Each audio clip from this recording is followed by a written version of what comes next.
కీర్తనల గ్రంథము 26వ కీర్తన 3వ చరణం, పేజ్ నెంబర్ 464 పేజీ అండి. పేజ్ నెంబర్ 464 పేజీ, 26వ కీర్తన 3వ చరణం మనం చదువుకుందాం. నీ కృప నా కన్నుల ఎదుట ఉంచుకొని ఉన్నాను, నీ సత్యమును అనుసరించి నడుచుకొనుచున్నాను. హల్లెలూయా. ఈ మాటను నన్ను అనుసరించి మీరందరూ పలకండి. నీ కృప నా కన్నుల ఎదుట నుంచుకొని ఉన్నాను, నీ సత్యమును అనుసరించి నడుచుకొనుచున్నాను. నీ కృప నా కన్నుల ఎదుట ఉంచుకొని ఉన్నాను. హల్లెలూయా, హల్లెలూయా. ఈ కీర్తనను ఎవరు రాశారంటే భక్తుడైన దావీదు రాశాడనమాట. దావీదు భక్తుడే కాదు, ఒక గొప్ప రాజు కూడా. సౌలు తరువాత రెండవ రాజుగా ఇశ్రాయేలీలకు నియమింపబడిన వాడు అనమాట దావీదు. హల్లెలూయా. ఈ యొక్క దావీదు తన జీవిత కాలంలో దేవుణ్ణి స్తుతిస్తూ, దేవుణ్ణి కీర్తిస్తూ, దేవుణ్ణి ఆరాధిస్తూ ఒక మాట అంటున్నాడు. ఏ మాట అంటే, నీ కృప నా కన్నుల ఎదుట ఉంచుకొని ఉన్నాను అని అంటున్నాడు. ఈ కీర్తన భక్తుడైన దావీదు రాశాడు. ఎటువంటి సమయంలో అతడు రాశాడంటే, ఏమీ లేని స్థితిలో, తన పరిస్థితి అంతా చాలా సామాన్యముగా ఉన్న పరిస్థితిలో దావీదు దేవుని సన్నిధిలో ఈ కీర్తన రాశాడు. నీ కృప నా కన్నుల ఎదుట నేను ఉంచుకొని ఉన్నాను అని దేవునితో చెప్తున్నాడు. మన జీవితాల్లో మన కన్నుల ఎదుట మనం దేన్ని ఉంచుకొని ఉన్నాం? దేవుని కృపను మన కన్నుల ఎదుట మనం ఉంచుకోగలుగుతున్నామా? దేవుని కృపను దావీదు తన కన్నుల ఎదుట ఉంచుకున్నాడు కాబట్టి దేవుడు దావీదును చాలా ఉన్నతమైన స్థాయిలో హెచ్చించాడు. హల్లెలూయా, హల్లెలూయా. ఏమీ లేని సమయంలో దావీదు దేని కొరకు ఎదురు చూశాడంటే, దేవుని యొక్క కృప కొరకు ఎదురు చూశాడనమాట. ధనము లేదు, ఘనత లేదు, పేరు ప్రఖ్యాతులు దావీదుకు లేవు. అటువంటి సమయంలో దేవుని కృప కొరకు అతడు ఎదురు చూశాడు. తన అన్నల కన్నా దావీదు చాలా తక్కువ వాడిగా ఉన్నాడు. తన అన్నలకు పేరు ప్రఖ్యాతులు ఉన్నాయి, తన అన్నలకు సమాజంలో ఒక స్థాయి ఉంది, ఇంట్లో ఒక స్థానం ఉంది. కానీ దావీదుకు మాత్రం సమాజంలో ఒక స్థాయి లేదు, ఇంట్లో ఒక స్థానము లేదు. అయినప్పటికీ దావీదు ఏం చేశాడంటే, దేవుని కృపను తన కన్నుల ఎదుట ఉంచుకున్నాడు అనమాట. దేవుని ఎప్పుడైతే హృదయపూర్వకంగా దావీదు ఆరాధించడం మొదలుపెట్టాడో, ఎప్పుడైతే తన గొర్రెలను కాచుకుంటూ దేవుని ఆరాధించడం మొదలుపెట్టాడో, దేవుని కృప అతన్ని ఆవరించడం మొదలుపెట్టింది అనమాట. హల్లెలూయా, హల్లెలూయా. దావీదు తనకంటూ ఒక స్థానం లేకపోయినా, సమాజంలో తనకంటూ ఒక స్థానం లేకపోయినా దానికోసం దావీదు ప్రయాసపడలేదు. కానీ తన చిన్ననాటి దినాలలో దేవుని కృప కోసం దావీదు ప్రయాసపడ్డాడంట. ఎంతలా ప్రయాసపడ్డాడంటే, తన తల్లిదండ్రులు తనను గుర్తించట్లేదు, తన అన్నలు తనను గుర్తించట్లేదు, తన చుట్టూ ఉన్నవారు తనను గుర్తించట్లేదు. కానీ దేవుని కృప కొరకు మాత్రం అతడు ప్రయాసపడ్డాడు. ఎక్కడో అరణ్యంలోనికి గొర్రెలను తోలుకొని పోయి గొర్రెలను మేపుకుంటూ అరణ్యంలో దేవుణ్ణి ఆరాధిస్తూ, స్తుతిస్తూ, పూర్ణ హృదయంతో దేవుని ఎదుట తన హృదయాన్ని సమర్పించుకుంటూ దేవుని కృపను అతడు పొందుకోగలిగాడు అనమాట. దేవుడు దావీదును కృపతో నింపడం మొదలుపెట్టాడు. అలా ఆరాధిస్తున్నప్పుడు, అలా స్తుతిస్తున్నప్పుడు దేవుడు దావీదుకు ఒక దినాన్ని నియమించారు. అంటే దేవుడు దావీదును హెచ్చించే దినం వచ్చిందనమాట. దేవుడు దావీదును ఘనపరిచే దినం వచ్చింది. అలాగే ఆరాధిస్తున్నాడు, కృప కొరకు ప్రయాసపడుతున్నాడు. స్థాయి కొరకు ప్రయాసపడలేదు, కానీ కృప కొరకు ప్రయాసపడ్డాడు. అలా ప్రయాసపడుతున్నప్పుడు దేవుడు తగిన సమయంలో తన కృప ద్వారా దావీదు తన కన్నుల ఎదుట దేవుని కృపను ఉంచుకున్నాడు. కాబట్టి దేవుడు తన కృప ద్వారా దావీదును ఒకానొక సమయంలో హెచ్చించారు. హల్లెలూయా, హల్లెలూయా. దేవుడు దావీదును రాజుగా హెచ్చించారు. సౌలును రాజుగా దేవుడు తీసేశారు. ఎందుకు అంటే, సౌలు దేవుని మాటను వినక, దేవుడు ఏర్పరచుకున్న సేవకుని మాటను వినక దేవుని హృదయాన్ని గాయపరిచాడు. రెండవ సమూయేలు గ్రంథము 7వ అధ్యాయము 15వ వచనంలో మనం చూసుకున్నట్లయితే, 2 సమూయేలు గ్రంథము 7వ అధ్యాయము 15వ వచనంలో మనం చూసుకున్నట్లయితే, రెండవ సమూయేలు గ్రంథము 7వ అధ్యాయము 15వ వచనం. నిన్ను స్థాపించుటకై నేను కొట్టివేసిన సౌలునకు నా కృప దూరమైనట్లు. హల్లెలూయా, హల్లెలూయా. ఇంకా చదవండి. నిన్ను స్థాపించుటకై నేను కొట్టివేసిన సౌలునకు నా కృప దూరమైనట్లు అతనికి నా కృప దూరం చేయను. హల్లెలూయా, హల్లెలూయా. దేవుడు దావీదును స్థాపించడానికి సౌలును కొట్టివేశాడంట. తన కృపను సౌలుకు దూరం చేశాడంట. ఎందుకు అంటే దేవుడు ఏర్పరచుకున్న రాజే సౌలు. అయినప్పటికీ సౌలు కొన్ని దినాలు అయిన తర్వాత దేవుడు అంటే గౌరవం లేకుండా, దేవుని సేవకుడు అంటే గౌరవం లేకుండా అతడు తిరగబడుతూ అతడు తనకిష్టం వచ్చినట్లు చేసేస్తున్నాడు. దేవుడు సేవకుని చేయవలసిన పని కూడా అతడు చేసేస్తూ వచ్చాడనమాట. అలా చేస్తూ వచ్చినప్పుడు దేవుడు చూసి ఏం చేశారంటే, నేను నిన్ను నియమించిన దాన్ని మాత్రమే నువ్వు చేయాలి, నా సేవకుడికి నియమించింది నువ్వు చేయకూడదు. నువ్వు నేను నా సేవకునికి నియమించింది నువ్వు చేస్తున్నావు కాబట్టి నీ పనిని నువ్వు పక్కన పెట్టి నా సేవకునికి నియమించినది నువ్వు చేస్తున్నావు కాబట్టి నా సేవకునికి తెలియకుండా నా హృదయానికి బాధను కలుగజేస్తావు, నా సేవకునికి బాధను కలుగజేస్తావు కాబట్టి నా కృప నీకు దూరం చేస్తున్నాను అని దేవుడు చెప్పటం ప్రారంభించాడనమాట. హల్లెలూయా, హల్లెలూయా. ఈ విధంగా సౌలు దేవుని దృష్టికి పాపం చేసిన తరువాత, దేవుని మాటను అతడు అతిక్రమించిన తరువాత దేవుని కృప సౌలుకు దూరం అయిపోవటం మొదలు పెట్టిందంట. అలా జరిగిన తరువాత దావీదుకు దేవుని కృప దగ్గర అవుతూ వచ్చింది. హల్లెలూయా, హల్లెలూయా. మన మధ్య కూడా ఉంటాం కదా, దేవుని కృపను దూరంగా పోగొట్టుకుంటున్న వారు ఉంటారు, దేవుని కృపకు దగ్గర అవుతున్న వారు కూడా ఉంటారు. మనం ఒకసారి ఆలోచించుకోవాలి, మనం ఏ లైన్లో ఉన్నామని. దేవుని కృపను దూరంగా పోగొట్టుకుంటున్న వారి లైన్లో ఉన్నామా, లేకపోతే దేవుని కృపకు దగ్గర అవుతున్న వారి లైన్లో ఉన్నామా అని మనం ఆలోచించుకోవాలన్నమాట. ఎప్పుడైతే దావీదు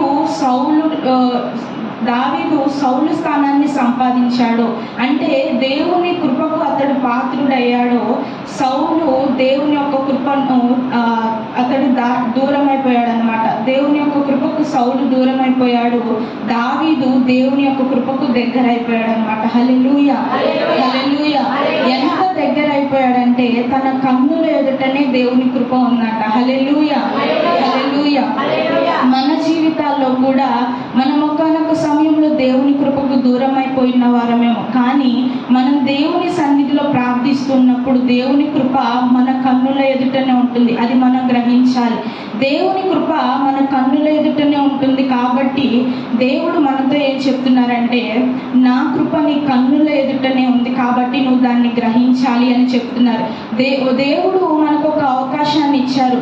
ఎంత మంచి అవకాశం అంటే, మన కన్నుల ఎదుటనే ఆయన కృపను ఉంచారు, దాన్ని పట్టుకోవటమే మన పని. హల్లెలూయా, హల్లెలూయా.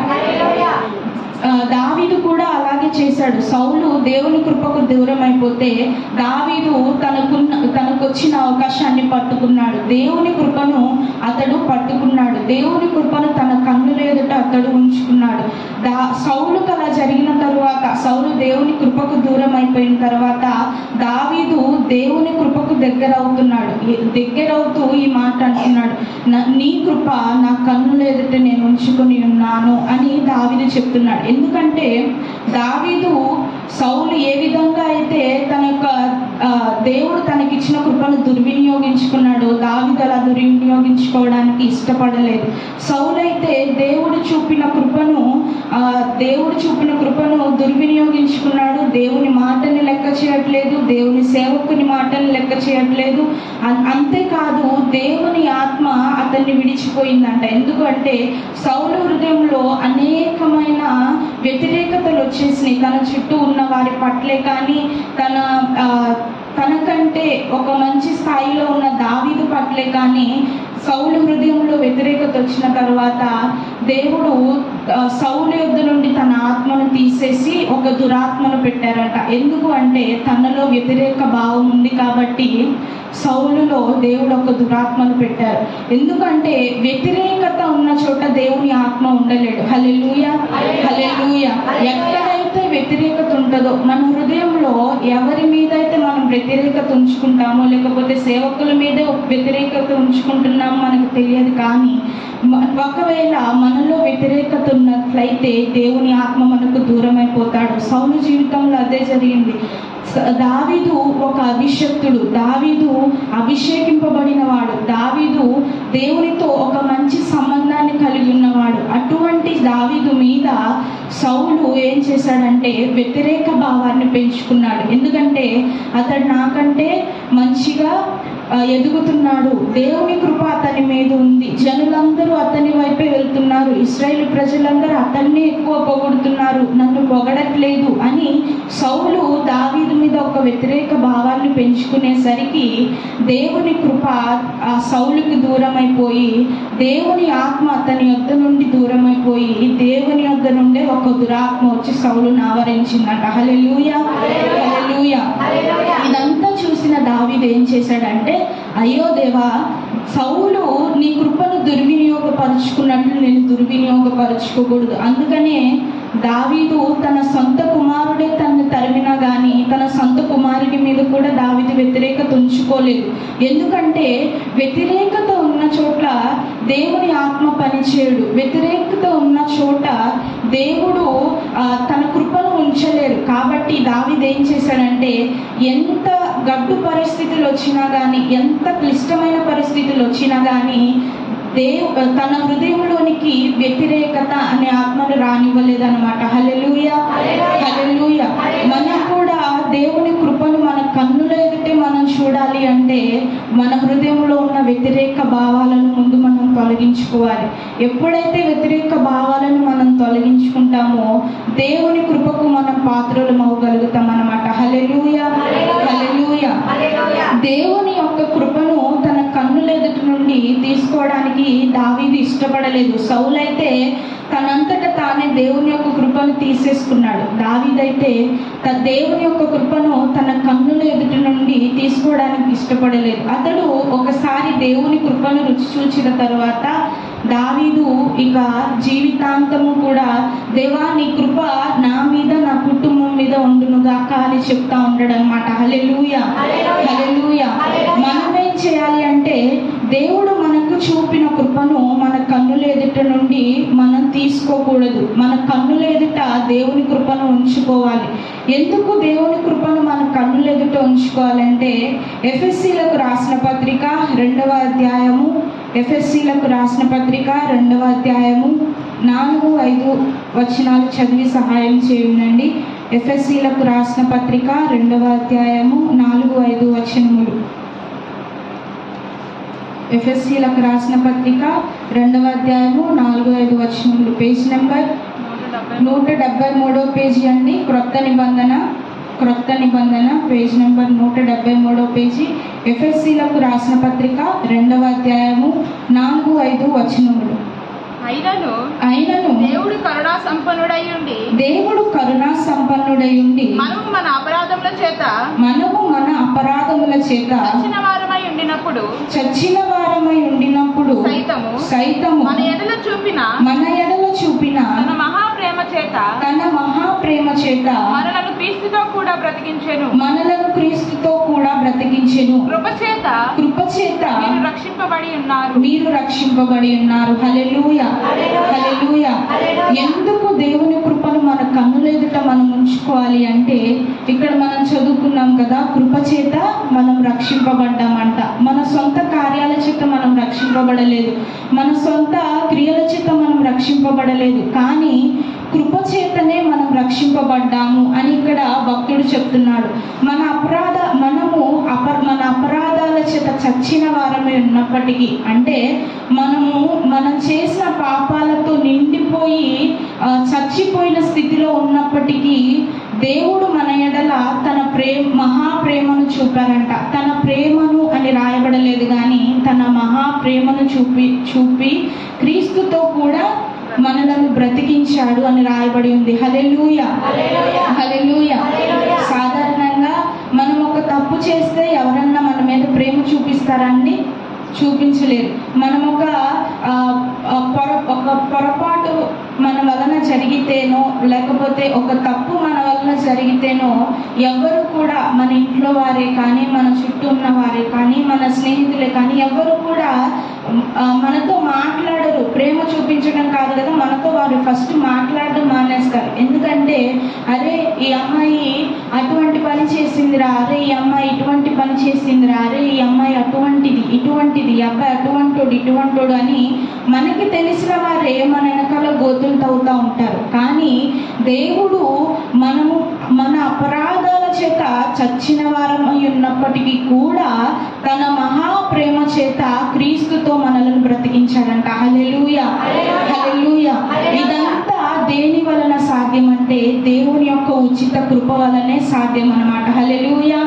అందుకే దేవుడు మనతో చెప్తున్నారు, మీ కన్నుల ఎదుట నా కృపను ఉంచుకోండి. ఎందుకు అంటే మీరు అపరాధాల చేత చచ్చిన స్థితిలో ఉన్నప్పుడు, ఎవ్వరూ మిమ్మల్ని ప్రేమించని స్థితిలో ఉన్నప్పుడు, ఎవరు మీతో మాట్లాడడానికి ఇష్టపడని స్థితిలో ఉన్నప్పుడు నేనే మిమ్మల్ని మీ దగ్గరకు వచ్చి నా మహాప్రేమ చేత మిమ్మల్ని ముట్టి స్వస్థపరిచి బాగు చేసి మిమ్మల్ని నేను బ్రతికించానే. కాబట్టి ఇదంతా దేని వలన సాధ్యం అంటే ఇది నా ఉచిత కృప వలన సాధ్యము. కాబట్టి మీరు మీ కన్నుల ఎదుట నా కృపను ఉంచుకోవాలి అని దేవుడు చెప్తున్నారు. హల్లెలూయా, హల్లెలూయా. దేవుడు మనం అపరాధాలతో చచ్చిన వారమై ఉన్నప్పటికీ కూడా దేవుడు తన మహాప్రేమ చేత ప్రేమ చేత అని రాయబడలేదు కానీ మహాప్రేమ చేత అని రాయబడి ఉంది. అంటే దేవుడు ఎంత ప్రేమమయుడై ఉంటాడు కదా.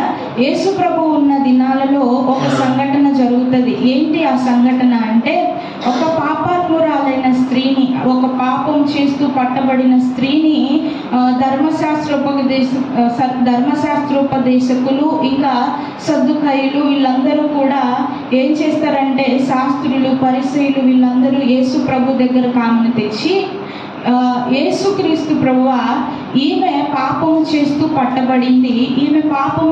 పట్టబడింది కదా, మోషే ధర్మశాస్త్ర ప్రకారం ఏం చేయాలంటే ఈమెను రాళ్ళతో కొట్టి చంపేయాలి అని ఆ యొక్క పెద్దలందరూ యేసుక్రీస్తు ప్రభుతో అంటారు. యేసుక్రీస్తు ప్రభుతో అన్న తర్వాత దేవుడు యేసుక్రీస్తు ప్రభు ఏం చేస్తారంటే నేల మీద వంగి నేల మీద కొన్ని అక్షరాలు రాయటం మొదలు పెడతారు.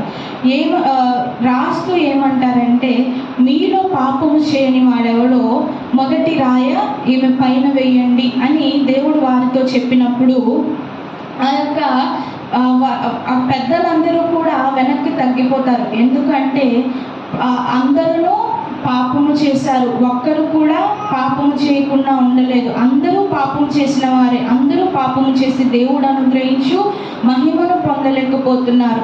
అటువంటి సమయంలో, అటువంటి తరుణంలో యేసుక్రీస్తు ప్రభు తన ఉచిత కృప చేత మన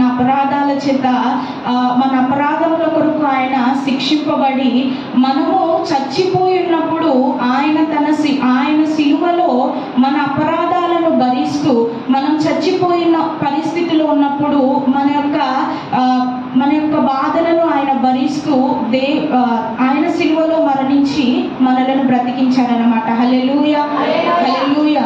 ఇక్కడ భక్తుడు అదే చెప్తున్నాడు, మనం అపరాధాల చేత చచ్చిన వారమై ఉన్నప్పుడు సైతము మన ఎడల చూపిన తన మహాప్రేమ చేత మనలను క్రీస్తుతో కూడా బ్రతికించాడు. మనము కృప చేత రక్షింపబడిన వారము. ఇదంతా కృప వలన సాధ్యము. కాబట్టి కృప మీ కన్నుల ఎదుట ఉంచుకోనండి. కృప అనేది ఒక వరము లాంటిది అన్నమాట. దేవుడు మనకు ఉచితంగా కృపను చూపించటం మొదలు పెట్టారు. మనం కూడా ఇతరులకు ఉచితంగా ఆయన కృపను ప్రచురించాలన్నమాట. ఉచితంగా ఆయన కృపను ప్రకటించాలి. ఎప్పుడైతే దేవుని యొక్క కృపను మన కన్నుల ఎదుట ఉంచుకుంటామో ఆ కృప చేత మనం రక్షింపబడతా ఉంటాం అన్నమాట. హల్లెలూయా, హల్లెలూయా. ఎందుకు దేవుని కృపను మనం కన్నుల ఎదుట ఉంచుకోవాలి ఎప్పటి వరకు చూసాం. ఇప్పుడు కృప ఏం చేయగలిగిందో మనం చూద్దాం. ఇప్పుడు కృప ఏం చేయగలుగుతుందో మనం చూద్దాం. 2 కొరింథీయులకు రాసిన పత్రిక 12వ అధ్యాయము, 2 కొరింథీయులకు రాసిన పత్రిక 12వ అధ్యాయము 9వ వచనం చదివి సహాయం చేయండి. మొదటిగా 2 కొరింథీయులకు రాసిన పత్రిక 12వ అధ్యాయము 9వ వచనం, పేజ్ నెంబర్ 166వ పేజీ అండి. పేజ్ నెంబర్ 166వ పేజీ, 2 కొరింథీయులకు రాసిన పత్రిక 12వ అధ్యాయము 9వ వచనం. అందుకు నా కృప నీకు చాలును, నా కృప నీకు చాలును, బలహీనత యందు నా శక్తి పరిపూర్ణమగుచున్నదని ఆయన నాతో చెప్పెను. కాగా క్రీస్తు శక్తి నా మీద నిలిచియుండు నిమిత్తము విశేషముగా నా బలహీనతల యందే బహు సంతోషముగా అతిశయపడుదును. హల్లెలూయా, హల్లెలూయా. ఇక్కడ అపోస్తలుడైన పౌలుకు ఒక రోగం ఉందంట. ఆ రోగంతో అతడు బాధపడుతున్నప్పుడు దేవుని సన్నిధిలో అతడు ప్రార్థించడం మొదలుపెట్టాడు. దేవా, నేను ప్రార్థిస్తుంటే అనేకులకు నువ్వు స్వస్థత కార్యాలు చేస్తున్నావు, అనేకులను నువ్వు స్వస్థపరుస్తున్నావు, నన్ను బహుబలంగా వాడుకుంటున్నావు, మంచిదే. కానీ నాకు ఈ యొక్క రోగం ఉంది, నాకు ఈ యొక్క ముళ్ళు ఉంది, దయచేసి దీని నుండి నన్ను విడిపించు అని అపోస్తలుడైన పౌలు ప్రార్థన చేస్తున్నప్పుడు దేవుడు అతనితో చెప్పిన మాట ఏంటంటే, నా కృప నీకు చాలును అని మొదటిగా చెప్పారనమాట. హల్లెలూయా, హల్లెలూయా. ఎందుకంటే నువ్వు బలహీనపరచబడినప్పుడే నా శక్తి నీలో పరిపూర్ణమవుతుంది అని చెప్తున్నారన్నమాట. అలా చెప్పిన తరువాత విశేషముగా బలహీనతల యందే అతడు సంతోషించటం ప్రారంభించాడంట. ఎందుకు అంటే ఇంగ్లీష్లో ఒక మాట ఉంటుంది, ఈ యొక్క అధ్యాయంలోనే మనం చూసుకుంటే ఇంగ్లీష్లో ఒక మాట ఉంటుంది. ఏమని ఉంటుందంటే, for when I am weak then I am strong అని ఉంటుంది. ఎందుకు అంటే ఫర్ క్రైస్ట్ సేక్, అంటే క్రీస్తు ద్వారా ఎప్పుడైతే నేను బలహీనుడు అవుతానో క్రీస్తు ద్వారా ఆయన కృపచేత అప్పుడే నేను బలవంతుడను అని చెప్తాడనమాట. హల్లెలూయా, హల్లెలూయా. మన జీవితంలో కూడా అనేక సార్లు మనము బలహీనపరచబడతా ఉంటాము. కానీ అపోస్తలుడైన పౌలు కూడా తన జీవితంలో అనేక సార్లు బలహీనపరచబడ్డాడు. అనేక సార్లు తన యొక్క జీవితంలో అనుకోని సంఘటనలు ఎదుర్కొన్నాడు. అప్పుడే అపోస్తలుడైన పౌలు అంటున్నాడు, నేను ఎప్పుడైతే బలహీనపరచబడ్డానో అప్పుడే ఆయన కృపచేత బలవంతుడను అవుతున్నాను అని తను చెప్తా ఉండేవాడు అన్నమాట. అందుకని దేవుడు అతనితో చెప్పిన మాట ఏంటంటే నా కృప నీకు చాలును అని చెప్పారు. హల్లెలూయా, హల్లెలూయా. ఎందుకు మనకు కృప అవసరము? ఈ కృప ఏం చేస్తుంది అంటే కృప మనల్ని బలపరుస్తుంది అనమాట. హల్లెలూయా, హల్లెలూయా. దేవుని కృప మన బలహీనతలలో మనకు తోడుగా ఉంటుంది. ఎప్పుడైతే మనం దేవుని కృపను కలిగి ఉంటామో మనం ఏ పరిస్థితిలో ఉన్నా, ఏ బలహీనతలో ఉన్నా ఆ బలహీనతలోనే దేవుని యొక్క శక్తి మనలో పరిపూర్ణం అవ్వటం ప్రారంభిస్తుంది. దేవునిలో మనం సంతోషించటం ప్రారంభించగలుగుతాము. ఎందుకంటే ఆయన కృప అంత అత్యున్నతమైనదన్నమాట. హల్లెలూయా, హల్లెలూయా. దేవుని యొక్క కృప మన బలహీనతలో బలం ఇచ్చేది. ఇంకా మనం చూసుకున్నట్లయితే ఇదే 2 కొరింథీయులకు రాసిన పత్రిక 12వ అధ్యాయము 10వ వచనాన్ని మనం చూసుకున్నట్లయితే, నేనెప్పుడు బలహీనుడను అప్పుడే బలవంతుడను కనుక క్రీస్తు నిమిత్తము నాకు కలిగిన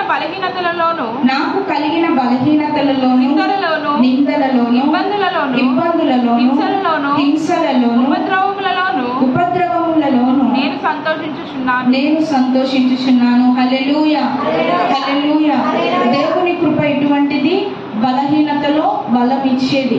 ఇంకా మనం చూసుకున్నట్లయితే భక్తుడు చెప్తున్నాడు, నేను ఎప్పుడు బలహీనుడనో అప్పుడే బలవంతుడను. ఎందుకంటే ఎప్పుడైతే శారీరకంగా నేను ఎప్పుడైతే కృంగిపోవడం ప్రారంభించానో, ఎప్పుడైతే నా పరిస్థితులు మార్చబడడం ప్రారంభించబడ్డాయో దేవుని కృప చేత దేవుని కృపను నేను జ్ఞాపకం చేసుకుంటే, ఆయన కృప నా కన్నుల ఎదుట ఉందని నేను జ్ఞాపకం చేసుకుంటే, ఆ యొక్క పరిస్థితిలో కూడా, ఆ యొక్క వ్యతిరేకతలో కూడా, ఆ యొక్క అనారోగ్యంలో కూడా దేవుని యొక్క కృప శక్తివంతమైనది అని నేను జ్ఞాపకం చేసుకొని నేను బలం పొందుకుంటున్నాను అని ఇక్కడ భక్తుడు చెప్తున్నాడు అనమాట. హల్లెలూయా, హల్లెలూయా.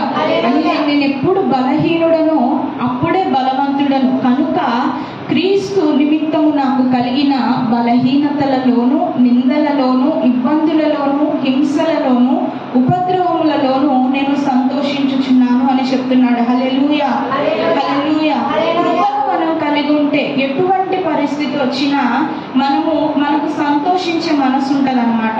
ఏ బలహీనత వచ్చినా, నింద వచ్చినా, ఇబ్బంది వచ్చినా, హింస వచ్చినా, ఎటువంటి ఉపద్రవము మన జీవితంలో వచ్చినా దేవుని క్రీస్తును బట్టి మనకు సంతోషించే మనసు వస్తుందన్నమాట. హల్లెలూయా, హల్లెలూయా.